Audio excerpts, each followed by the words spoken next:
우리가 지난 시간에도 계속 했지만 이 홍수에 관한 이야기, 홍수 전과 홍수 후 이야기를 지금 계속하고 있는데요.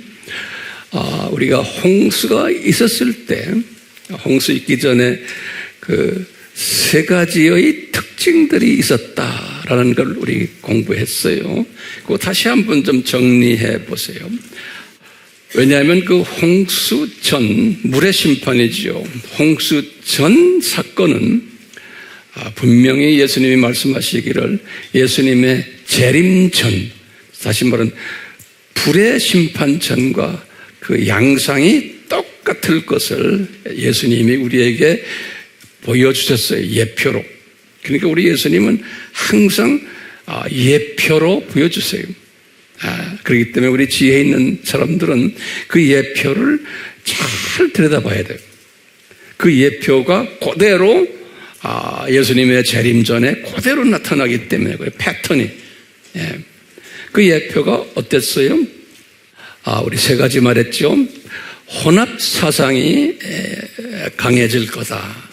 기억나시죠? 두 번째 예표가 뭐였어요? 네피림이 강해질 거다. 네피림의 숫자도 많아지고 그분들의 그 파워가 있을 거다. 그래서 이 거인들이다. 유명세를 탄다. 그 네피림들이 권력을 가진다. 심지어는 재물, 모든 영향권 속에서 지도자급으로 네피림 그룹들이 있었다라는 거예요. 세 번째로는 사회가 범죄로 악으로 가득 찼어. 우리 성경으로는 죄악이 관영했다. 그렇게 이제 모세가 표현했어요. 그 세 가지의 패턴이 그냥 세 가지 패턴으로만 보지 마시고 예수님의 재림 전에 또 요 세 가지 패턴이 그대로 이루어지겠구나라고 보실 필요가 있는 거예요. 또 보셔야 되는 거예요. 이거 보는 분이 지혜로운 사람들. 그냥 하나의 그렇군요 라고 끝나는 게 아니고 우리는 이게 반드시 이 패턴이 오겠구나 라고 우리가 봐야 되는 거예요. 그래서 예수님께서 마태복음 24장 37절 39절에서 그랬죠. 노아의 때와 똑같다 그랬어요. 노아의 때. 이 말은 뭐냐면 이 패턴이 그대로 이루어질 거라는 거예요. 그럴 때 그 패턴 중에 하나가 뭐냐면 사람들이 악하기 때문에 예수님의 그 물의 심판에 대한 경고에 다 무관심했다 그랬어요. 똑같이 오늘날도 교회가 많고 크리스천들이 많지만 예수님의 재림에 무관심할 것을 예수님이 예표로 보여주시는 거예요. 특히 오늘날 교회는 많지만 후천년주의자들은 예수님의 재림 이야기하면 이단이라고 떠들어요. 또 무천년주의자들도 많은 분들이 예수님의 재림 그것은 아직도 멀었어. 그 재림 이야기하는 사람들 시한부 종말론 봤잖아. 그러니까 그거 이단 사상이야 라고 아주 떳떳하게 말을 해요. 오늘날 우리나라도 그 그룹들이 상당히 많아요. 무슨 주의예요?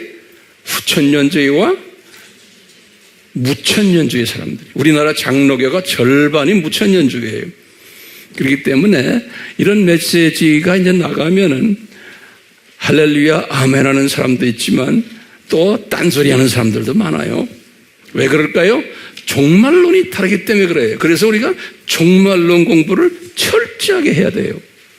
대부분의 우리 크리스천들이 종말론, 네 가지 종말론에 대해서 훈련이 안 돼 있어요. 대부분의 기독교인들이. 신학교도 마찬가지예요. 박사라고 하는 사람들도 보면 이게 정돈이 안 된 사람 엄청 많아요. 딱 말을 들어보면 알잖아요. 그렇기 때문에 이 시대 분별력이 아주 약하게 되어 있어요. 오늘날이에요. 왜 그럴까요? 노아의 때와 같기 때문에 그러는 거예요. 그러니까 이런 걸 깨달은 사람들은 나는 그러지 말아야지 해야 돼요. 자, 그런 가운데 오늘 주제가 뭐냐면은 홍수 이후 해서 지금까지 교회사를 보면은, 세상 역사를 보면은 사탄의 자녀들이 훨씬 많고, 그리고 이분들이 득세해 오고 있는 거예요. 오늘날까지. 질문 중에 질문인 거예요. 대부분의 사람들이 질문하는 거예요. 왜 그렇습니까? 그리고 소위 기독교인이라고 하는 사람들은, 적당히 예수님을 믿는 사람들은 이 사탄의 자녀들에 의해서 공격을 받질 않아요. 그런데 좀 제대로 예수님을 믿으려고 하는 사람은 이 사탄의 자녀들에 의해서 엄청난 공격을 받아요. 미움받고, 꽉 막힌 아주 극보수다, 그리고 답답하다, 어떻게 그렇게 예수 믿느냐 하고 막 공격을 해요. 사탄의 자녀들이 공격하는 것만이 아니고 기독교인들도 공격을 해요. 그렇기 때문에 소위 제대로 예수님을 섬기려면은, 요새 말로 하면 왕따 당하게 돼 있는 거예요. 그런 시대에 오늘만이 아니고 과거 이 노아 홍수 이후부터, 노아 홍수가 언제 주전 약 500년이죠. 2458년이죠. 그때부터 시작을 해요. 지금까지 그런 거예요. 그러니까 예수님을 좀 믿는다 하는, 열심히 섬기겠다 하는 사람은 왕따 당하도록 이 세상을 그렇게 디자인하신 거예요. 이게 우연인가? 이렇게 물어보면 우리는 뭐라고 대답해야 돼? 아닌 거예요. 이건 누구의 잘못인가? 아닌 거예요. 우리의 잘못인가? 이것도 아닌 거예요. 그 사탄의 자녀들의 잘못인가? 이것도 저는 아니라고 보는 거예요. 예. 이것은 철저한 누구의 프로그램이에요? 역사의 주인 되시는 예수 그리스도의 철저한 프로그램 속에서 이런 일들이 일어나고 있는 거예요. 자, 오늘은 좀 더 우리가 더 깊은 이야기를 좀 할 거예요. 자, 그러면 이제 여러분들이 이제 저에게 질문을 안 할 수가 없어요. 황 목사님, 왜 이렇게 정말 예수님을 잘 믿으려 하는 사람도 이렇게 고생을 시키도록 디자인했습니까? 라고 질문을 안 던질 수가 없죠. 그러면 여러분들은 뭐라고 대답해야 돼요? 여기에 대한 철저한 대답을 잘 하셔야 돼요. 이거 깨달아야 돼요. 그러면 항상 우리가 말하는 게 있어요. 이 세상은 창조 목적 학교다. 요거 또 노트에 또 적으셔야 돼요. 알아도 또 적으셔야 돼요. 이 세상은 뭐예요? 창조 목적 학교다. 누구를 위한 학교인가? 하나님의 자녀들을 위한 학교인 거예요. 네. 이 하나님의 자녀들을 위한 학교인데, 이건 교육 방법이 있어요. 그 교육 방법이 뭐예요? 역기능적 교육 방법인 거예요. 요거 잊지 말아요. 역기능적 교육 방법이. 여기에 자세한 것은 이 세상은 무엇인가 그 책에 자세하게 제가 기록해놨어요. 예. 역기능적 교육 방법이란 건 뭡니까? 악한 놈을 강하게 만들고 사탄의 자녀들을 강하게, 멋있게, 돈 많게, 권력을 많이 가지고 더 잘되게 만들어 놓고는 그놈들이 예수님의 자녀들을 왕따시키고 고생시키는 요 프로그램인 거예요. 그러니까 우리는 요놈들에 의해서 숫자도 적고 그놈들이 훨씬 숫자 많게 해가지고 왕따 연습을 하다가, 노트에다 좀 크게 써놓으실래요? 왕따 연습을 하다가 우리는 고향으로 가게 돼 있는 거예요. 여러분들, 이 논리를 깨달은 사람은 수없는 지금 유튜브에 올라와도 봐요. 잘잘법들, 이 세상 잘 살게 하는, 이 세상에서 행복하게 살다가는 그런 것도 있죠? 이게 맞아요? 안 맞는 거예요. 그건 성경에서 가르친 게 아니에요. 그런데 대부분의 하나님의 자녀들은 그거 배우다가 하늘나라에 올라가는 거예요. 그래서 이 세상에서 잘 사는 것 배우다가 저 세상 올라가는 거예요. 그러다가 저 세상 올라가서 낙원에 가서 아하 하고 깨닫네. 이게 아니었구나. 그렇지만 너무 늦은 거예요. 영어로 말하면 It's too late. 그러니까 이런 분들은 공의의 예수님이 뭐라고 그러겠어요?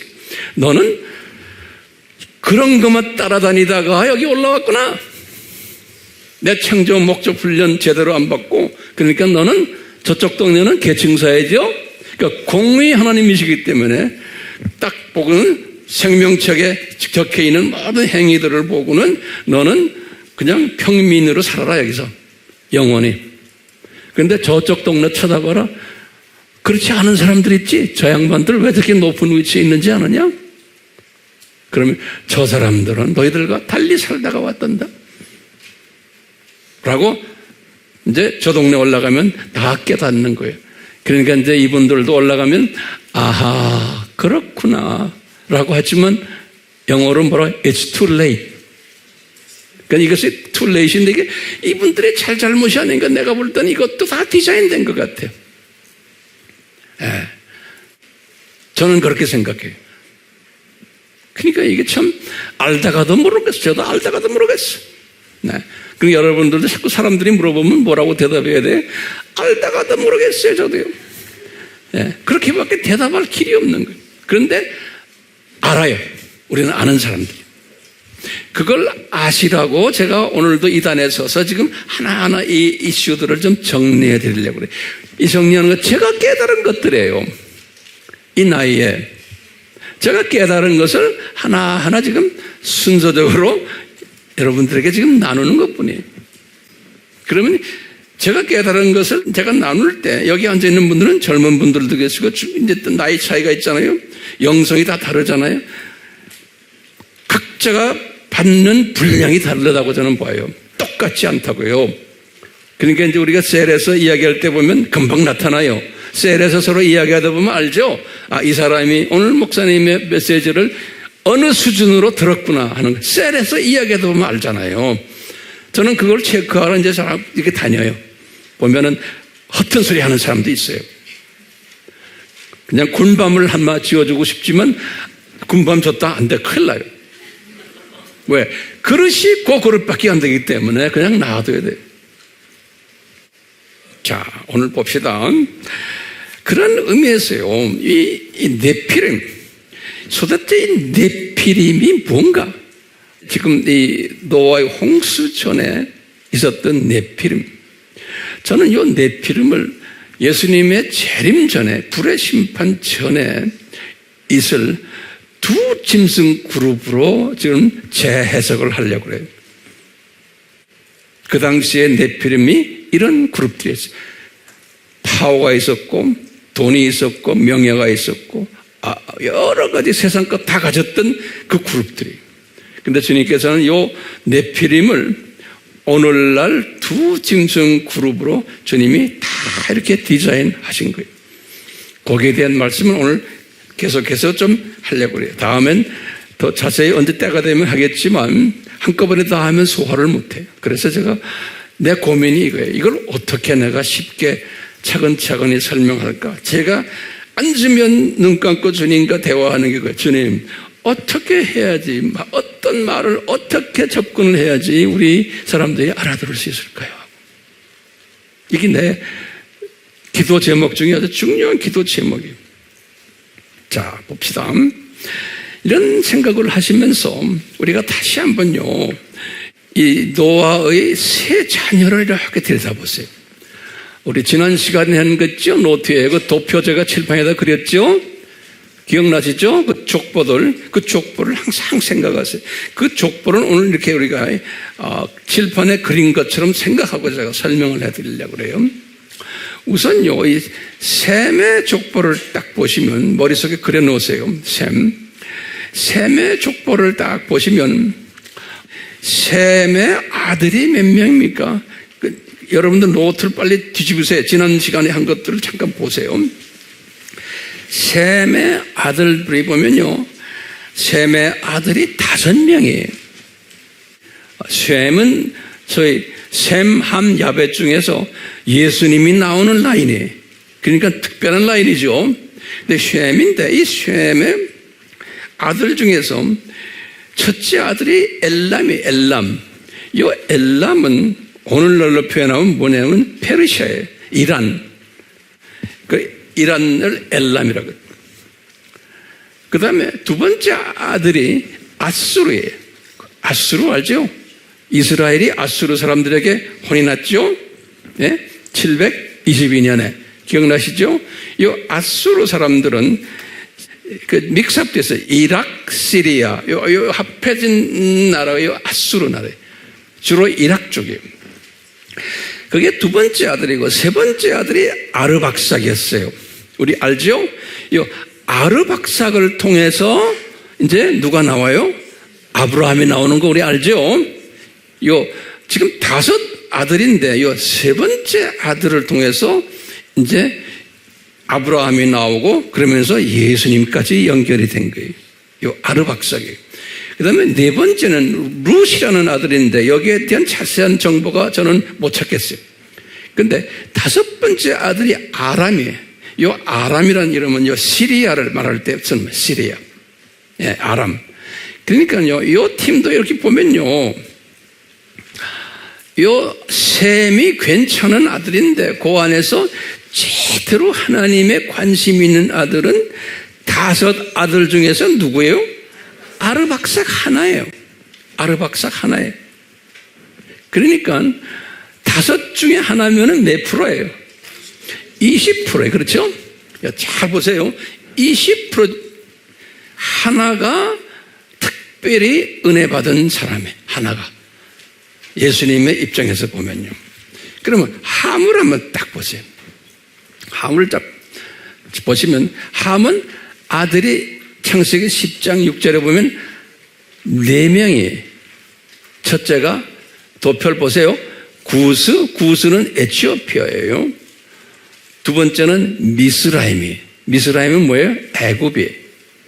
그 다음에 붓은 뭐예요? 세 번째가 리비아예요. 가나안 알죠? 4번째예요. 자, 이렇게 보시면 요 함의 아들 넷을 딱 보시면 4분 다가 하나님의 입장에서 보면, 예수님의 입장에서 보면 별로 좋은 일 한 형제들이 아니에요. 예수님의 디자인이에요. 구스를 딱 보면 첫 번째 아들 에티오피아에 구스라는 요 첫 번째 아들의 6번째 아들의 니므롯이에요. 그러니까 니므롯은 함의 누구예요? 손자예요.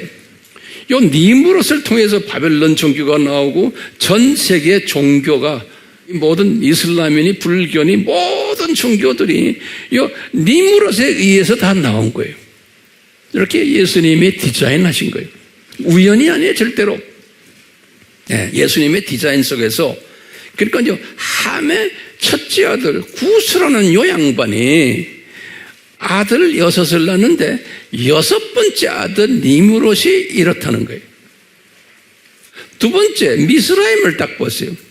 두 번째 아들이 함에, 요 미스라임은 애굽 사람의 선조인데요. 요 미스라임을 딱 보면 미스라임이 아들을 7명을 낳는데 10장 13절에서 14절을 보시면 7명 아들을 낳는데 기가 막히게 6번째 아들에 대해서 가로치고 설명했어요. 요 가슬루임이라는 아들이에요. 요 가슬루임이라는 6번째 아들인데 거기다 가로를 딱 쳐놓고 요 가슬루임이 누구냐? 팔레스타인 사람의 손주다 그랬어요. 성경이 모세가 기가 막히게 기록해놨어요. 팔레스타인 사람 알죠? 오늘날 팔레스타인 알죠? 요 팔레스타인 사람의 선조가 요 미스라임의 6번째 아들인 가슬루임의 후손이라는 거예요. 그러니까 지금 오늘날 팔레스타인 사람들을 왔다 갔다 하죠. 지금 뭐 골치 아프죠? 여러분들 아세요? 저 사람들은 어느 라인인가?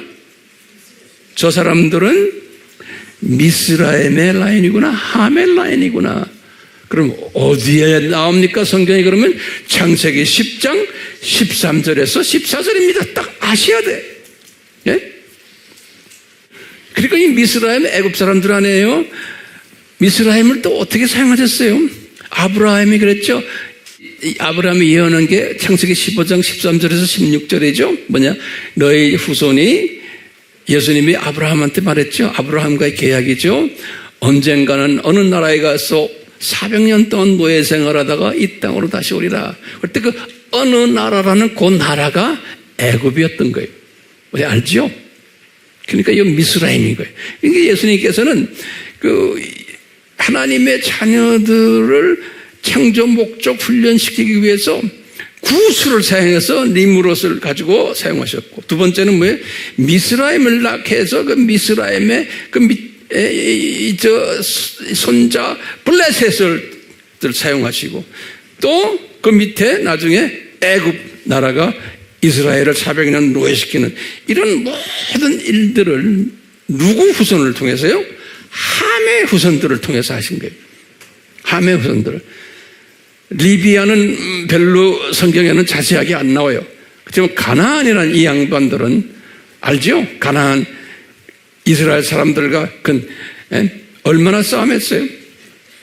여호수아가 들어가서 다윗 때까지 싸움을 엄청 했던 나라가 요 가나안이. 그래서 가나안을 다 이제 점령해 버렸잖아요. 이렇게 보듯이 요 함이라는 사람은 이런 식으로 사용하신 거예요. 그러니까 예수님의 입장에서 보면, 우리 기독교인의 입장에서 보면 이렇게 악한 행동을 하면서 하나님의 자녀들을 훈련시킨 민족들이에요. 정리됐어요? 악한 일을 하면서 하나님의 자녀들을 훈련시켰던 그 족속들이 함 족속들이에요. 셈 족속은 어때요? 셈 족속도 마찬가지예요. 엘라민이, 아수르니, 아람인이 다 하나님의 자녀들을 훈련시켰던 족속들이에요. 이 셈의 아들들, 그 중에 아르박삭 하나만 빼놓고.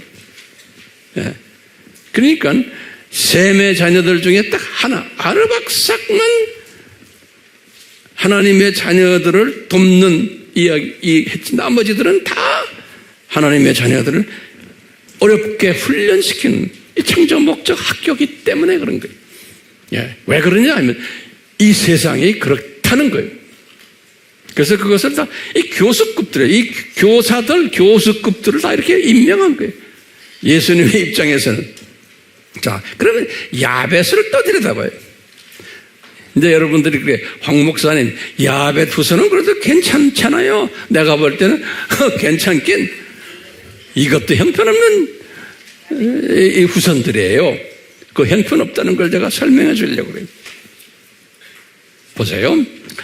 야벳이 지난 시간에부터 아들을 7을 낳았어요.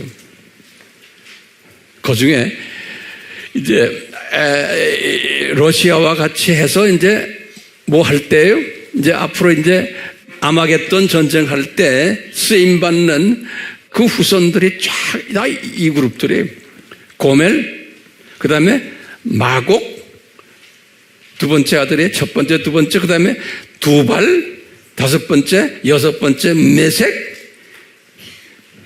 그 다음에요 고멜. 10장 3절에 고멜이 아들을 셋을 낳았어요. 지금부터 잘 들으세요. 고멜이 아들을 3명을 낳는데 그 고멜에 지금 이게 백인들이에요. 지금 야벳은 백인들이에요. 예, 보세요. 그 성경에 보면 우리나라 말로는 어떻게 되는지 모르지만 첫 번째 아들이 아스케나츠 그래요. 영어로도 똑같이 ASH 케나츠, ASH 아쉬, 그 다음에 KENAZ 그랬어요. 그래서 한번 발음해 보세요. 이 중요한 이름이에요. 아스케나츠 그래요. 아스케나츠. 이것이 누구의 고멜의 첫째 아들이에요. 여기에 내가 오늘 좀 초점을 맞추려고. 둘째 아들이 리바시고 그 다음에 셋째 아들이 도갈마예요. 이 도갈마는 이제 전문가들이 이걸 터키로 보고 있어요. 도갈마를요.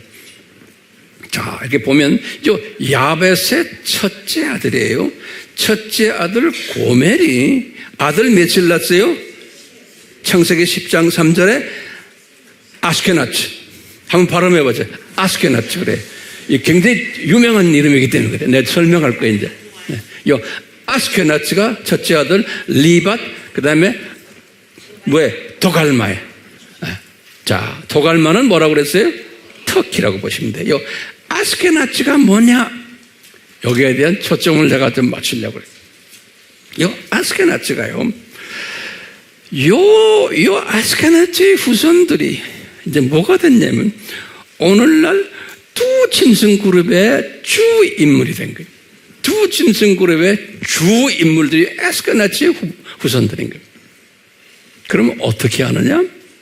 이제 지금부터 하나하나 노트에 적어서 제가 칠판에 안 적습니다. 오늘날 유대인들을요, 네 가지로 분류를 해요. 이 네 가지의 유대인이 있어요. 제가 자세한 것은 이번 일본 세미나에서 일본 분들에게는 이 부분을 제가 자세히 설명하려고 그래요. 여러분들에게는 지금 오늘 시간이 없어서 못해요. 그렇지만 언제 내가 두 짐승 이야기할 때는 아주 자세하게 내가 이제 설명할 거예요. 그렇지만 오늘은 그냥 뭐로 만들어요? 맛보기로 만들었어요. 네. 자, 이제 보세요. 네 부류의 유대인들이 있어요. 이거 잘 들으세요. 네. 대부분의 사람들은, 기독교인들은 몰라요, 이 부분을. 저는 유대인에 대해서 연구를 한 30년을 한 사람이에요. 그리고 유대인들과 많은 교제가 있었고, 그래서 이 유대인들에 대해서 저는 많이 알아요. 실제로 경험하고 살았기 때문에. 또 우리 아이들도 다 유대인들과 친구들이 그런 학교들을 다녔어요. 그래서 주변에 유대인들이 우리 주변에 많아요. 자, 보세요. 첫 번째 유대인 그룹을 뭐라고 부르냐면요, 아스케나츠라고 부르는 거예요. 지금 요 아스케나츠. 자, 요 이름이 오늘날 다 세상 사람들은 다 알고 있어요. 그 아스케나츠는 어떤 유대인을 이야기하느냐? 백인 유대인이에요. 백인. 얼굴 하얀 사람들이. 오케이? 요 백인 유대인들이. 근데 요 전문가들, 요 백인 유대인들을 또 뭐라고, 요 사람들을 뭐라고 하냐? 카자리안 주라고 그래요. KHA Z 그래. 가자리안 주라고 그래요. 예. 왜냐, 나중에 이건 내가 자세히 언제 설명할 거, 오늘 제가 그 정도만 알겠어요. 또는 전문가들이 이 사람들을 뭐라 부르냐면, 다 내가 부르는 게 다 이렇게 전문가들이 부르는 이름인데, 이 사람들이 카발들이라 그래요. 예. KABAL, 카발들이라 이렇게 불러요. 요 사람들을, 요 에스케나츠들을, 다시 말해요, 백인들이에요. 왜? 누구 후손이에요? 요 야벳의 후손이에요. 오케이? 그 백인들이에요. 그러니까 요 사람들은 요 유대인이라고 부르지만, 아스케나츠 요 사람들을 유대인이라고 부르지만 이 사람들이 셈족이요? 아니에요. 그 여기 가짜 유대인들인 거예요. Got it? 됐어요? 여기 가짜 유대인들인 거예요.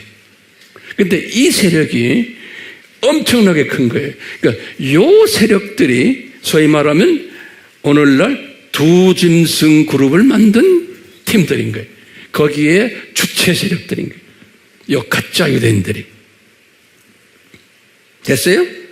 그럼 지금 오늘날 이 가짜 유대인들이 전 세계를 다지고 있어요. 우리나라도 지금 그 손에 다 있는 거예요. 중국도, 미국, 다. 그래서 우리나라 선거도, 우리나라 앞으로 경제고 뭐고 전부 다가 다 이 팀에서 놀아나고 있는 거예요. 우리가요. 이 에스케나츠. 왜? 예수님의 디자인 속에서 지금 이게 세계가 움직여 나가는 거예요. 이스라엘을, 이 사람들이 시온주의라고 그래서 이스라엘을 재건하는 것도 있죠. 이스라엘을 재건하는 일도 다 이 사람들이 한 거예요. 지금 이스라엘의 모든 파워그룹들 다 이놈들이에요. 그러니까 가짜 유대인들이에요. 에스케나이츠.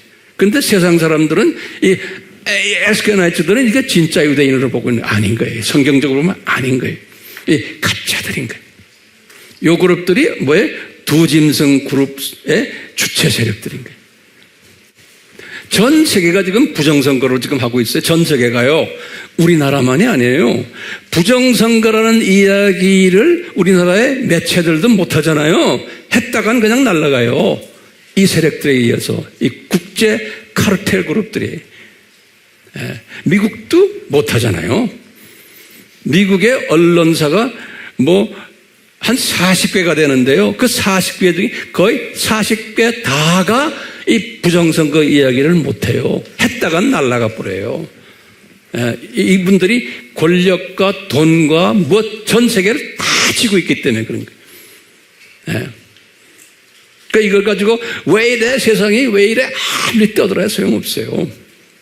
전부 중국도 마찬가지예요. 그 세력 안에서 중국이 지금 시진핑이도 얘들에게 잘못 보이면 시진핑이도 하루아침 날아가요.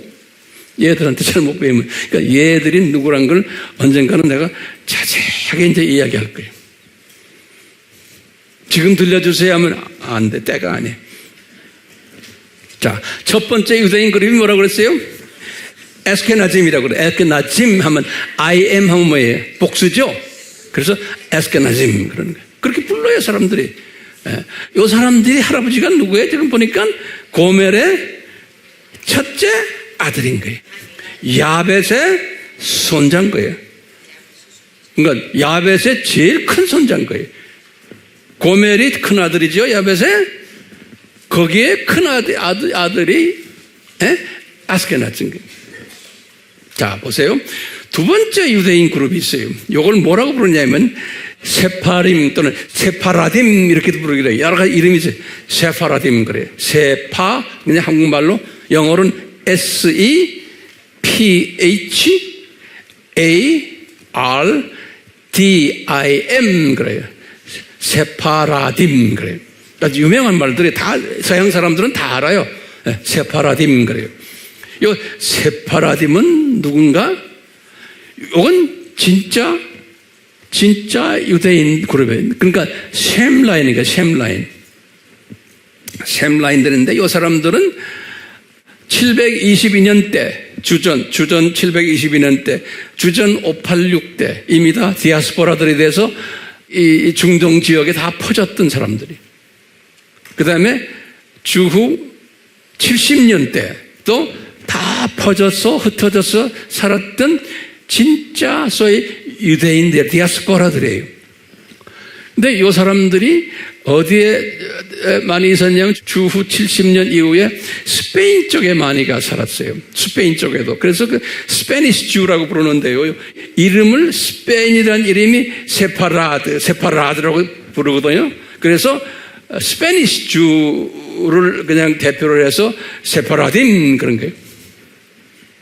그러니까 요거는 진짜 주들이에요. 그런데 이제 1492년에 이 스페인이 로마 카톨릭 나라 아닙니까? 이 스페인이 유대인들을 로마 카톨릭으로 개정시키려고 법을 만들었어요. 1492년이 굉장히 유명한 법이에요. 그래서 많은 유대인들이 로마 카톨릭으로 개종하고 나머지 개종은 안 한 분들은 다 쫓겨났어요. 그래서 1492년이 유대인들이 스페인에서 쫓겨난 해로서 유명한 해예요. 그래서 이제 이분들이 쫓겨나가지고 북아프리카로도 가기도 하고 또는 유럽 쪽으로 가기도 했다 그랬어요. 그 자세한 건 또 이제 말할게요. 그 첫 번째가 뭐예요? 에스케나짐. 그건 가짜. 그 다음에 두 번째는 세파라딤. 세 번째 유대인을 또 그룹들이 있는데 이것도 우리 미즈라임 그러죠? 미즈라임이 뭐예요? 미즈라임이 누구예요? 두 번째 아들이죠? 함의. 함의 두 번째 아들이 미즈라임 하면 그게 뭐란 말이에요? 애굽이라고는 이야기했죠? 똑같아요. 다시 말하면 애굽 쪽에 살고 있는, 애굽 주변에 살고 있는 유대인을 부를 때 뭐라고 부르냐면 미즈라히 그래요. 미즈라히 주 그런다고. 또는 미즈라헥 주스 그렇게 불러요. 그래서 요 애굽 주변에 사는 북아프리카 속에 살고 있는 유대인들을 미즈라히 주 그런다고. 왜 애굽 미즈라히라는 이름을 쓰느냐? 우리 알다시피 애굽의 알렉산드리아는 아주 유명한 도시 아닙니까? 이 알렉산드리아가 유대인이 가장 많이 살았던 그 도시라는 거 우리 알잖아요. 그래서 셉투지안트 70인역을 주전 200년 때 만들었잖아요. 유대인들 위해서 우리 공부했지요. 아바에서. 그렇기 때문에 그쪽에 애굽 쪽에도 유대인들이 많이 살았어요. 그 그룹들이에요. 진짜 유대인들이에요. 그 다음에 이제 네 번째 진짜 유대인들은 누구냐? 우리 아바에서도 공부했어요. 팔라사 그래요. 에티오피안주예요. 에티오피아에 사는 유대인들이에요. 자, 그렇기 때문에 이 유대인이 몇 가지가 있어요? 첫 번째, 아스케나짐. 요것은 진짜요, 가짜요? 요거는 가짜인데 이 친구들이 제일 세력이 센 거예요. 여기 두 짐승 그룹이다. 이렇게 내가 말해요. 요거는 어느 그룹의 야벳의 후손, 야벳의 손자, 장손 이름이, 야벳의 장손 이름이 아스케나짐. 두 번째는 세파라딤, 세 번째는 미즈라히, 네 번째는 팔라사, 에티오피안 주예요. 이렇게 이제 유대인들을 나누는 거예요. 유대인들을. 자, 요 정도로만 우선 해놓고요. 자, 그러면 제가 이제 오늘 좀 결론적인 말씀을 좀 드릴게요. 이제 보시면은 오늘 이 세 아들들을 이렇게 보면은 착한 라인은 누구의 라인이에요? 셈에서 누구예요? 아르박삭밖에 없어요. 우리가 이렇게 봐도 셈에서 아르박삭밖에 없고 나머지는 다 악한 역할을 한 이런 것을 우리가 볼 수가 있어요. 그러니까 하나님의 자녀들은 어떻다는 거예요? 많다는 거예요? 적다는 거예요? 적다는 것을 우리에게 다 보여주시는 거예요. 네. 한번 여러분들 수학적으로 계산해 보세요. 이 함의 아들이 몇 명이었어요? 4명. 그 다음에 야벳의 아들은 7명. 그 다음에 셈의 아들은 5명. 그럼 총 몇 개예요? 합해요. 빨리. 예? 16명이죠. 그렇죠? 그 16명이라고 노트에 적고 계세요, 지금? 하나하나? 예. 저만 쳐다보지 마시고 16명 중에 착한 행동을 한 분은 누구의 하나밖에 없어요. 보면요. 우리가 이제 우리 식으로 이렇게 계산해 보면 그러면 16명 중에 한 명이면 몇 프로요? 내가 계산해 보니까 0.6%예요. 1%도 아니에요. 그 말은 아하, 이 착한 그룹들은 착한 행동을 하는 그룹들은 적구나 라는 것으로 우리가 한번 그냥 그렇게 우선 알고 계세요. 그러면 여러분들이 나한테 질문할게요. 황 목사님, 성경에는 지금 이렇게 해서 황 목사님 식으로 계산을 하셨는데 실제 역사 속에서 이런 일이 진짜 있었습니까? 라고 물어본다면 뭐라고 대답해야 돼요? 있었다라고 내가 말하는 거예요. 그래서 여기 그 도표를 딱 본 거예요. 이 도표 굉장히 중요한 도표예요. 이게요, 이제 영국의 데이빗 바렛이라고 이제 이 스펠링이 아마 이렇게 되게 데이빗 바렛이라는 사람이에요. 아주 유명한 사람이에요. 이 사람은 뭐냐 크리스찬인데 이 기독교의 모든 역사들을 이 데이터를 만드는 통계학자예요. 이 바렛이 이 사람이 엄청난 연구를 많이 했어요. 그래서 내가 이제 내 사무실에 이 사람의 리서치한 연구한 하는 데이터들을 내 책상에 항상 가지고 있어요, 제가요. 이제 바렛의 이 문헌에 의하면은 신약 시대의 인구 증가와 기독교인 이런 이 도표가 있어요. 이거 아주 자세하게 되어 있는데 내가 그걸 그냥 쉽게 여러분들에게 이렇게 그냥 단순하게 뽑아왔어요. 참고로 보세요.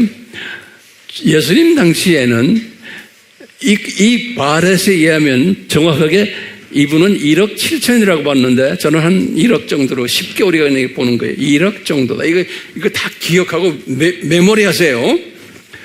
그래서 퍼센트를 따지면 기독교인은 이 당시에 세계 인구가 1억이었는데 0.01, 저는 0.001 정도 될 것 같아요. 예수님 당시에, 곧 당시에, 1세기 때. 그러다가 이제 500년을, 이분은 300년, 400년 다 이렇게 해놨지만 나는 500년으로 갔어요. 500년에 보니까 이분에 의하면 세계 인구가 2억이라, 2억. 그걸 기독교인이 그 당시에는 그래도 꽤 있었대요. 이건 유럽 사람들이, 다 유럽 사람들이에요. 유럽 사람이 누구 후손이에요? 야벳의 후손들이에요. 그러니까 이 당시에는 아프리카나 아시아는 기독교인이 없었을 때. 자, 그 다음에 보세요. 1000년이 되니까, 1000년은 우리가 동서교회죠? 이때만 해도 기독교가 유럽에는 아주 번성할 때 세계 인구가 3억이었대요. 그 당시에 기독교인이 줄어들었대요. 17%. 여기 20%에서. 인구가 늘어났잖아요. 그 대신에. 절대 숫자는 많아졌죠. 왜 17%이냐? 이 동서교회가 싸움질하기 때문에 사람들이 실망해가지고 유럽에서 많은 사람들이 떠났대. 그 당시에 이때는 로마 카톨릭이 교황이요. 590년부터인데 요 600년부터 요 1400년 사이의 역사를 보면요. 로마 카톨릭 교황이 엄청 부패했어요. 그래서 뭐 교황이 그냥 몇 년마다 한 번씩 갈리고 막 이래요.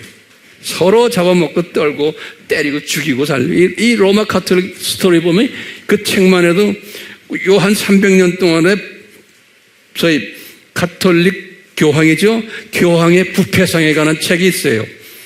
약간 한 400페이지 되는 책인데 저는 전문적으로 그런 거 다 읽는 사람이죠. 여러분들에게 다 드리려고 벌써 수십 년 전에 저는 그거 다 읽었고 그래요.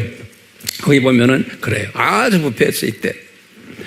그러다가 이제 종교개혁이 일어났죠. 이때 인권 사학이면서 그냥 거의 비슷했는데 갑자기 7억이 되고요. 요 1800년이 뭐예요, 이때가? 이때가 이제 개신교가 이제 선교사를 내보내는 때예요. 1800년이 굉장히 중요한 해예요.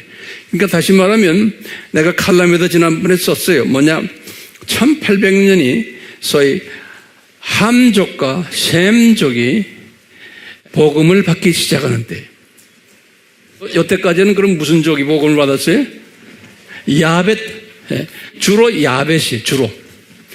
야벳이, 초창기에는 아니지만 야벳이 쭉 받다가 야벳에 의해서 복음이 이제 아프리카와 함족과 셈족, 아시아 쪽으로 간 것이 요때부터인 거예요. 선교사가 이제 나간 게. 그래서 중국인이, 인도니, 우리나라는 개신교가 언제 들어왔어요? 1885년 안에 아펜셀라, 언더우드가 온 게 우리나라는요. 그건 이때죠. 그렇지? 중국도 그래요. 일본도 거의 그렇고요. 자, 보세요.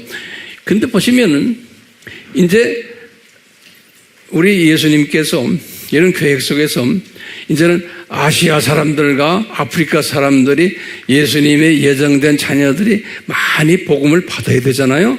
그렇기 때문에 이때부터 인구 증가를 시키기. 인구 증가를. 그래서 인구 증가가 갑자기 이제 막 일어나기 시작하는 거예요. 예수님의 지금 우리가 지금 2024년이죠. 인구가 보세요. 근 10억이었는데 지금 80억이에요. 오늘날. 엄청나게. 왜 인구 증가가 일어나게 돼 있어요? 하나님의 예정된 사람들을 이제는 복음화시키기 위해서인 거예요. 그분들을. 그러면 우리가 공부했지만 그러면 이전에 죽었던 복음을 받지 못하고 죽었던 하나님의 예정된 사람들은 어떡합니까? 그러면 뭐라고 대답했죠? 우리가 아브라함의 품으로 보내서 거기서 특별 세미나를 통해서 구원시킨다. 이런 말 우리가 했죠? 자, 이거 보세요. 그러니까 예수님의 입장에서 보면 앞으로 인구가 많아야 돼요, 적어야 돼요. 점점점 많게 돼 있는 거예요. 그런데 이 두 짐승 그룹들은 어떻게 해요? 이 세상을 낙원화시키려고 인구를 지금 감축하려고 이놈들이 까불고 있고 그 일을 위해서 온갖 나쁜 집들을 지금 계획하고 있어요. 여러분들 웹에 들어가서 한번 보세요. 세상 사람들이 그걸 다 알아요. 세상 사람들이. 근데 우리는 그걸 이제 이용하는 거예요. 근데 보시면 요 20세기에요. 1900부터 시작하면 인구가 갑자기 늘어나면서 기독교인의 퍼센테이지가 항상 30%에서 33%로 유지해요. 지금까지 인구는 많이 늘어나는데. 그러니까 기독교인 퍼센테이지가 데이비드 바렛에 의하면 항상 30% 전후로 항상 돼 있어요. 인구는 계속 늘어나는데, 그러니까 인구가 늘어나면서 퍼센테이지가 같다는 말은 기독교인의 숫자가 늘어난다는 소리예요, 줄었다는 소리예요? 늘어나는 거예요. 인구가 늘어나기 때문에. 퍼센테이지는 그대로지만. 이 데이터들 소중해요? 안 소중해요? 이게 소중해요. 실력 있는 크리스천이 되려면 이 데이터를 다 알고 계셔야 돼요. 자, 우리 외부로 공부하는 분들이요, 이거 다 노트에 적고 메모리하고 그러셔야 돼요. 그 다음에 중요한 게 있어요. 지금 딱 보시면 이게 여러분들 웹에 들어가도 나와요. 이게 다 데이빗 바렛이 다 이게 만들어낸 거예요. 세계 10대 종교가 있어요. 지금 80억 명 중에서. 그러면 딱 데이터가 정확하게 나오는 거예요. 여기 보시면 기독교가 33%예요. 27억. 이슬람교 16억. 무종교, 지금 무종교가 많아요. 공산당도 다 여기에 들어가는 거예요. 예? 무신론자들이에요. 약간 20%예요. 힌두교, 불교 쭉 나오다가 도교, 유교, 신도. 우리가 지금 일본 사람들 이거 신도교 아니에요? 그래서 기가 막힌 게 이 전문가들이 북조선도 북한도 종교로 보는 거예요. 김일성 교회. 그걸 주체 사장이에요. 그 사람은 2천만 명, 북한 인구가 2천만 명이죠? 그러니까 북한도 저게 종교 그룹이에요. 종교 그룹. 이렇게 전문가들이 보고 있는 거예요. 10대요. 자, 그러면 우리가 보면요. 기독교가 여기 27억이에요. 33%예요. 80억 중에서. 예. 그러면요. 요 기독교를, 요 27억을 한번 다시 5대 교단으로 나눠보는 거예요. 기독교를요. 이거 내가 잔소리처럼 자꾸 하지만요. 이거 완전히 내 거로 만드셔야 돼요. 로마 카톨릭이 제일 많아요. 기독교인 중에서 27억 중에서 12억이 44%예요. 그러니까 로마 카톨릭이 전체 기독교인의 약 한 50%로 보시면 돼요. 예전에는 52%까지 갔어요. 근데 로마 카톨릭이 많이 줄어들고 있어요. 그래서 지금 44%로 줄어들었어요. 그러니까 교황이 머리에다가 기부스를 뺄 수가 있는 거 왜? 기독교인의 절반이 자기 똘만이요. 기억하세요? 세계 기독교인이, 세계, 우리나라만, 우리 자꾸 우리만 생각하잖아요. 아니에요. 전 세계를 봐야 돼요. 전 세계의 기독교인 십자가 달고 다니는 사람들의 절반이 바티칸 수하에 있는 사람들이에요.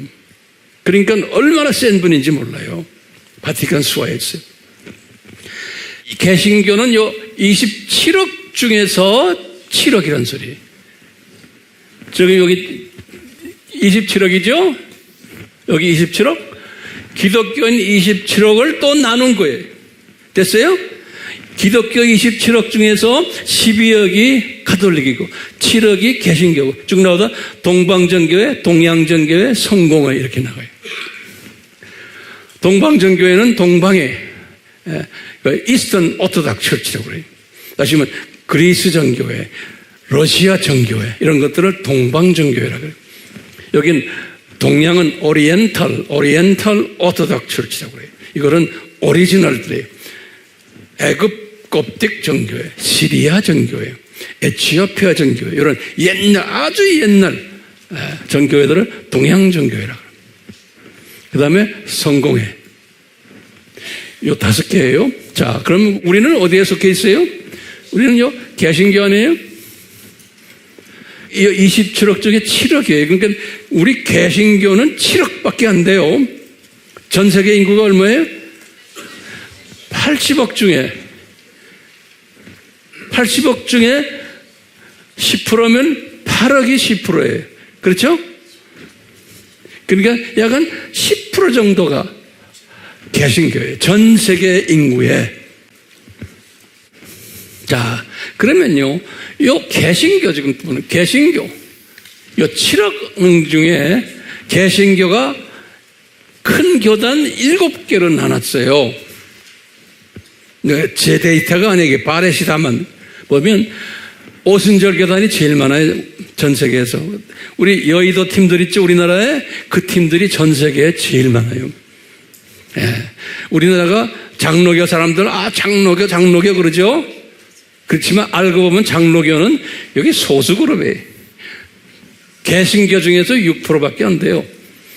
그러니까요. 우리 장로교 사람들, 저도 장로교 쪽이지만 우리하고 좀 다르면 다 이단이라고 말하는 팀들이 이 장로교 사람들이에요.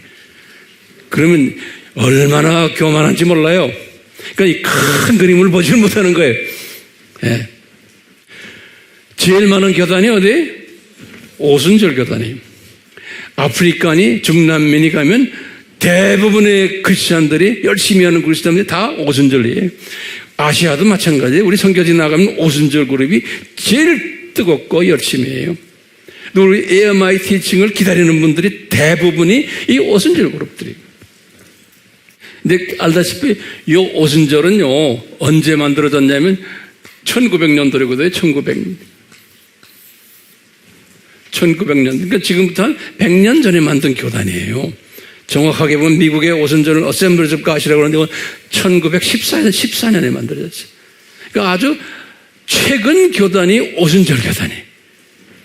근데 침례교니, 루터교니, 장로교, 개혁교, 요 팀들은 이 침례교, 루터교, 장로교, 개혁, 요거는 종교개혁 이후에, 종교개혁 1517년에 1600년 됐을 때 만들어 1500, 한 30년부터 1600, 요 사이에 아주 오래된 교단이에요. 요 침례교, 루터교, 장로교, 개혁교. 요 중에서 이 뒤에 생긴 게 있어요. 감리교예요. 이 감리교는 1750년경에 만들어진 거예요. 어쨌든 요 7대 개신교단을 이렇게 보시면 요 순서대로 우리 장로교는 요 가로친 거는 뭐냐면 여기 그 안에 소수 교단들이, 그래서 루터교 하면은 안에 34개의 파벌이 있어요. 파벌. 무슨 루터교 이런 식으로. 장로교는 우리나라는 엄청 많지만 그냥 한국에 있는 장로교 하나를 전 세계 한 23, 큰 장로교 한 23개 있는 거. 이런 식으로요. 자, 어쨌든 여기 딱 보시면은 이게 지금 보이시죠? 이 숫자. 딱 보시면은 대부분의 이 교단들이, 거의 대부분의 이 교단들, 여기 이제 독립교단이라고 해요. 독립교단. 이 독립교단이 지금 지금 점점 커지고 있어요. 왜 독립교단이 저렇게 큰가? 이 말은 뭐냐면요. 이 기성교단들이, 오순절도 마찬가지예요. 기성교단들이 점점 커지면서 어떻게 돼가냐면 종교다원주의로 변하고 있는 거예요. 종교다원주의로. 이 기성교단들이. 그러니까 이것이 싫어가지고 우리는 나와서 우리 그냥 하겠다. 독립적으로. 그게 독립교단이에요. 그러니까요. 다시 말하면 왜 독립교단이 이렇게 많아졌냐? 다원주의가 싫어가지고. 다시 말하면 자유신학하는 게 싫어가지고 나와서 예수님 중심으로 우리는 하겠다. 복음주의로. 그래서 여기서 독립교단이 점점 많아지는 거예요. 자, 보세요. 그래서 이제 여기 내가 항상 이야기하지만 여기에 이 팀들은 다 어디에 들어가 버렸어요? WCC예요. 로마 카톨릭은 하도 큰 형님이니까 WCC의 멤버가 아니에요. 로마 카톨릭은 WCC를 뒤에서 컨트롤하는 교단이 로마 카톨릭이에요. 그러니까 이 로마 카톨릭의 동생들, 이게 다 동생들끼리 모여가지고 만든 게 WCC예요. 오케이? WCC는 뭐예요? 모든 종교는 같다라고까지 나오는 거예요. 그러니까 여기 로마 카톨릭까지 합해서 전부 다가 뭐예요? 모든 종교는 같다. 사탄의 자녀가 따로 있지 않다. 하나님의 자녀나 사탄의 자녀나 다 구원받는다라고 믿고 있는 그룹이 이 그룹들이다. 이 그룹들. 그게 소위 WCC 그룹들이에요. 제 말 따라오세요? 자, 그런데 그거 싫어가지고 만든 그룹이 WEA예요. World Evangelical Alliance라고 그래요. WCC가 싫어가지고 나와서 만든 그룹들. 이 그룹들은 복음주의 그룹들이에요. 그런데 요 근래 와가지고 이 WEA 안에도 지도자급들이 점점 괜찮은 친구들이 다 이쪽에 붙어가지고 얘들도 지금 다원주의를 이야기하고 있어요. 황 목사님 어떻게 그 다 아세요? 그럼 저는 이 WEA 세계 복음주의 안에 내가 들어가서 같이 나도 일했던 사람이에요. 네, 여기에 모든 지도자급들 다 내가 알아요. 지금 이 아미 교회에서 제가 이러고 있지만 저는 세계적으로 이런 일에 많이 참석했던 사람이에요. 그러니까 알아요. 예수님이 나를 그쪽에다 그렇게 막 박아놨어요. 한번 들어가 보라고. 그래서 제가 알아요. 자, 보세요. 그러다 보니까 다 깍두기 벗겨버리면 복음주의가 숫자가 많아요, 적어요. 거의 없어요. 지금 전 세계 기독교가요, 이런 식으로 지금 가고 있어요. 그런데 황 목사님처럼 설교하거나 가르친 사람은 숫자가 많지가 않아요. 그러니까 우리 유튜브도요, 들어와서 정규적으로 계속 와서 할렐루야 감사합니다 아멘 하는 사람들이 많지가 않은데 그 사람들은 변함이 없잖아요. 소중한 사람들이에요. 왜? 예수님께서 이 시대에 그런 사람들을 모아서 우리에게 이렇게 보내주고 계세요. 이 시대가 우리 아미교회 스타일로 가는 시대가 아니에요. 정반대로 가는 시대가 오늘날이에요. 이 데이터 보이시죠? 그러니까 우리 식으로 갔다가는 인기도 없고 미움받고 또 나중에 핍박도 받는 그룹들이 우리 식으로 가다가는. 그런데 예수님이 이제 우리를 잘 지금 보호하고 계세요. 자, 한번 결론을 노트에다 좀 잘 적어보세요. 질문이, 그러면 첫 번째, 왜 오늘날 복음주의가 소수인가? 이거 질문이에요. 두 번째 질문은, 왜 주류 기독교 교단들이 변질되었는가? 이것도 우리 질문이에요. 어떤 변질인가? 거기다 조금만 넘버 1번이에요.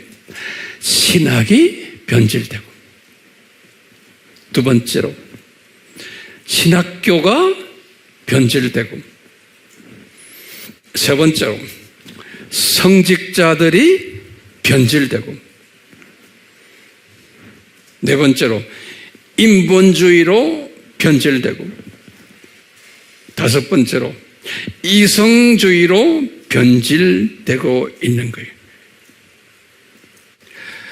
자, 그러면 이제 우리 또 질문이에요. 자, 그렇다면 왜 예수님이 손 놓고 계신가? 이게 이제 큰 질문이에요. 여러분 질문도 되지만 여러분들이 이제 나누는 상대방들이 이런 질문을 던져요, 여러분들에게. 왜 예수님이 손 놓고 계신가? 또는 왜 예수님이 방치하고 계신가? 그것까지 다 적어 놓으셨죠? 또는 예수님이 무관심하신가? 뿐만 아니라 또 질문이에요. 이 주류 교단도, 이 변질된 주류 교단이 오늘날 보면요, 재력이 단단해요. 숫자도 단단하게 많아요. 그 다음에 권력도 대단해요. 또 영향력도 대단해요. 또 건물도 다 대단한 건물들을 가지고 있어요.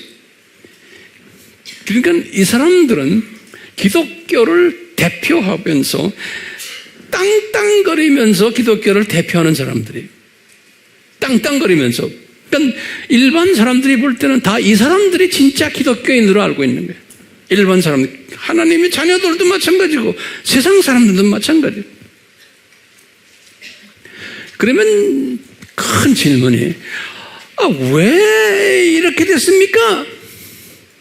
이게 우리의 잘못입니까? 누구의 잘못입니까? 이런 질문 또 던져. 누구의 책임입니까? 그러면요, 그 다음에 중요한 대답, 이게 누구의 책임이요? 왜 이렇게 됐어요? 그러면 같은 기독교인인데, 요 말 잘 들으세요. 같은 기독교인들인데 복음주의 기독교인들이에요. 그런데 요 사람들이 뭐냐면 알메니안주의적 복음주의 기독교인들이에요. 이 말은 뭐냐면 인간 책임론을 우선으로 하는 사람들이에요. 인간 책임론. 이렇게 우선으로 하는 복음주의 사람들이에요. 이 사람들은 이 문제를 어떻게 봐요? 이분들은 이게 우리 책임이다라고 보는 거예요. 교회가 회개해야 된다. 우리 책임이다. 이런 식으로 보는 거예요. 그렇기 때문에 우리가 잘못했다, 교회가. 그래서 이런 모양이 되어버렸다. 이런 모양이 지금. 대부분의 사람들은 그렇게 생각하는 거예요. 복음주의 기독교인인데 그런 사람도 있어요, 없어요? 많아요. 예. 큰 독수리 시각으로 보지 않으면, 참새 시각으로 볼 땐 그런 거예요. 현 주소가 그러니까 이 사람들은 어떻게 해? 우리 책임이다. 그래갖고 뭐라고 그래요? 기도 세게 하자. 그래, 기도 세게 하자. 이거 없애려면 기도 안 하면 이게 안 된다는 거예요. 그래야 안 그래요? 세게 기도하자 우리. 또 뭐예요? 설교에서도 이런 이슈를 세게 다루자. 또 뭐예요? 우리가 길거리에 나가서 데모도 하자. 그렇기 때문에 이 플래카드 들고 이 세력을 없애려고. 뿐만 아니라 이런 특별 세미나도 많이 가지자. 또는 부흥회도 그래서 열심히 하자. 그래서 우리가 이 문제 해결해야 된다. 우리 책임이다.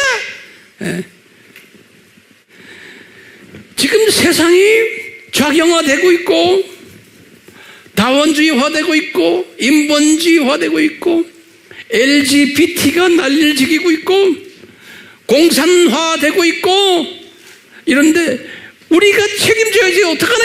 우리 책임이다. 우리 책임이다. 그렇기 때문에 열심히 우리가 기도하고 열심히 우리가 살자. 그러니까 교회 책임이다, 여러분. 근데 이렇게들 해와요. 과거 한 100년 전부터, 또 심하게 지금 100년 전부터 전 세계에서 열심히 예수님을 사랑하는 복음주의 사람들이. 근데 이게 문제가 있는 거예요. 이렇게들 열심히들 하는데 이게 점점 더 나빠지는 거예요. 이게 문제인 거. 거기다 좀 더 어떻게 적어요. 이렇게 하는데 왜 세상은 점점 더 악해지고, 더 네피림이 강해지고, 더 불법이 강하고, 왜 이렇게 됩니까? 이렇게 열심히들 하는데, 이번에도 우리 어느 팀들은 저 길거리에 나가서 뭐 많이 했잖아요. 했는데 더 악해지는 거예요. 그분들 지금 꼬리를 내리고 있잖아요. 그래서 왜 그럴까요? 왜 이게 점점 더 나빠집니까? 이렇게 노력하는데. 그러면 여러분들이요, 나한테 좀 답을 해주세요. 답 좀 해주세요. 뭐라고 대답해야 돼? 여러분들이 뭐라고 대답해야 돼? 알메니안도 그 예수님의 디자인인 거예요. 맞았어. 그것도. 그러다가 이 사람들은 열심히 하다가 천국에 이제 다 올라가요.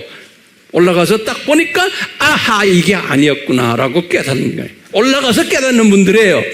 근데 살아있으면서 그걸 깨닫는 분들이 있는 거예요. 그게 뭘까요? 뭐예요?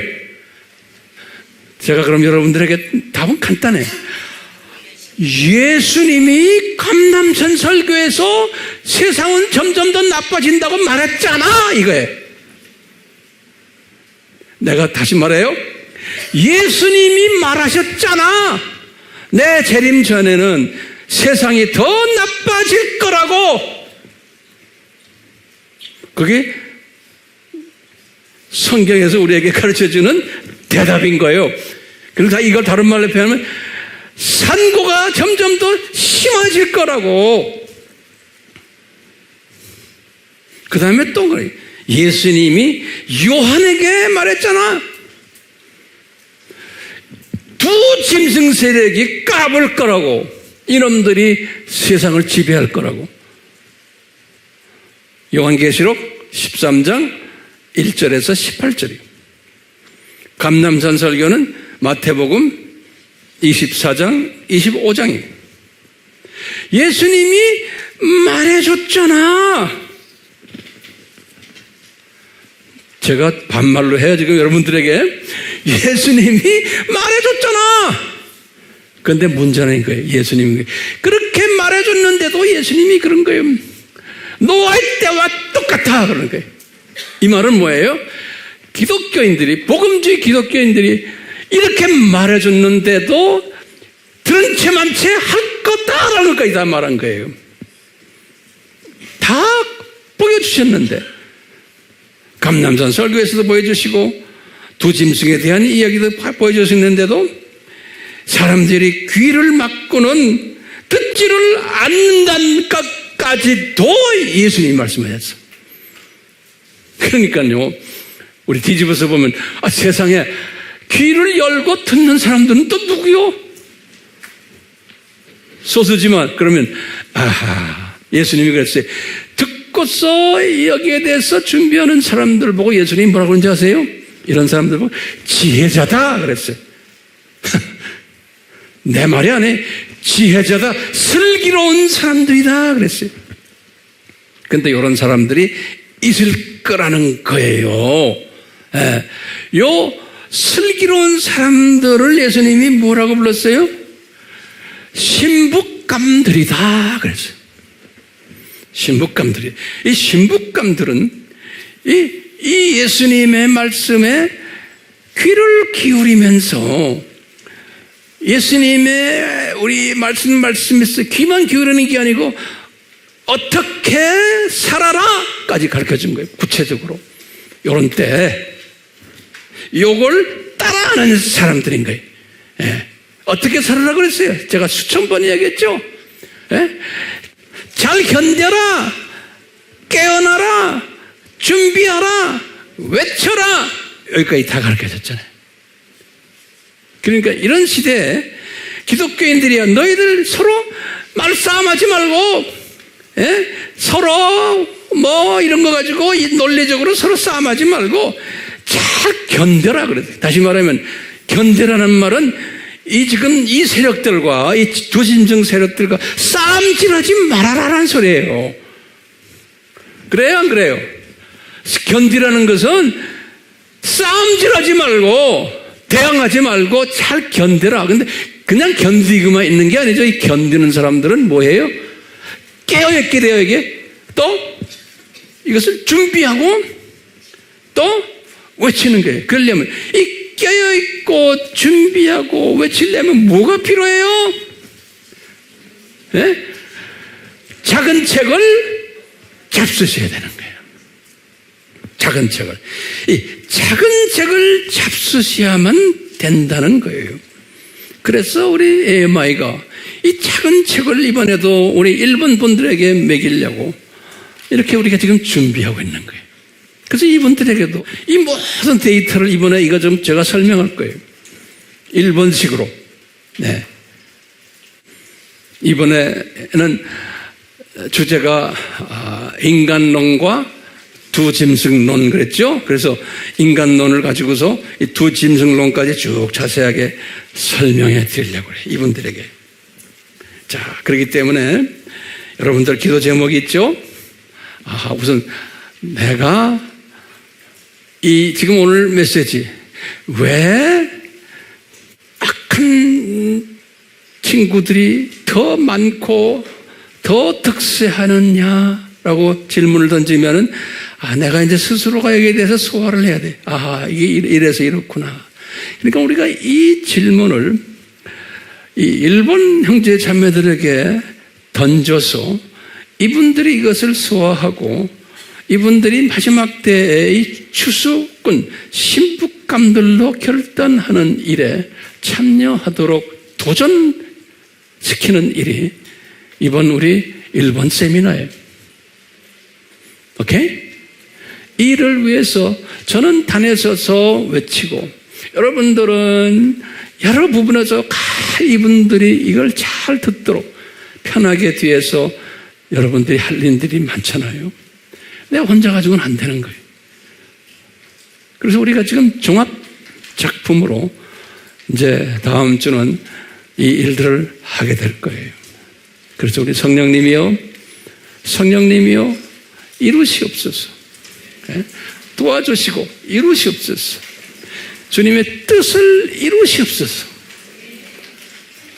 우리가 이런 마음을 가지고 기도하면서 식당에서도 이 기도를 하시면서 밥을 준비하시고 여러 가지 숙소 문제 여러 가지 하는 일이 많잖아요. 이런 거 하시는 분들 주여 이 뜻을 이루시옵소서. 그러기 위해서 우리 모두가 한 마음이 되어 이 일을 진행하기를 원합니다. 도와주시옵소서. 이 마음 가지시고 우리가 이제 일본 팀들을 맞이합시다. 그래서 이 두 분들이 한 주를 끝내고 나와서 이제 다음 주에는 간증할 때 성령님이 어떻게 만지셨는지 한번 기대해 봅시다. 아멘. 특히 이번에 CCCA 간부꾼들이 여기에 오실 터인데 그분들이 여기에 같이 동참하면서 성령님이 또 그분들을 어떻게 또 만지시는지 우리 한번 기대해 봅시다. 아멘.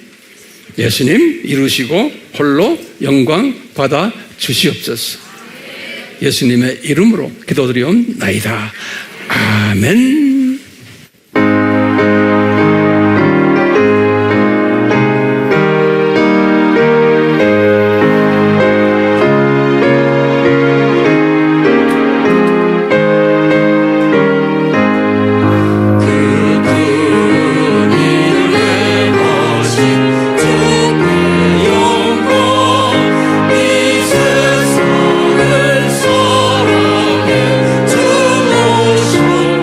주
우리가 이 세상에 살면서 하나님의 자녀들 중에 인간 책임론에 강한 분들이 있고 또 은혜론에 강한 분들이 있어요. 이 두 그룹들 주님이 다 디자인 속에서 공존하면서 이 학교를 다니게끔 만들어 놓으셨어요. 그렇기 때문에 우리는 이 그룹이 같은 방향이지만 생각의 차이가 있는 것은 영적 수준의 차이가 있다라고 보고 서로를 사랑해주고 인정해주고 또는 존경해주면서 비판하지 말고 같이 가는 그런 지혜자, 독수리 시각자는 밑에 깔려 있는 참새들 또 두더지들, 병아리들을 다 안아주는 사람이 이런 큰 그릇에 한 분 한 분 되기를 다시 한번 주님께 간구드리며 삼위 하나님, 저희들 이런 시각을 가지고 남은 우리 여생을 잘 살다가 주님 앞에 들림받는 신부감들 되도록 은혜 내려 주시옵소서. 예수님의 이름으로 축원하옵나이다. 아멘.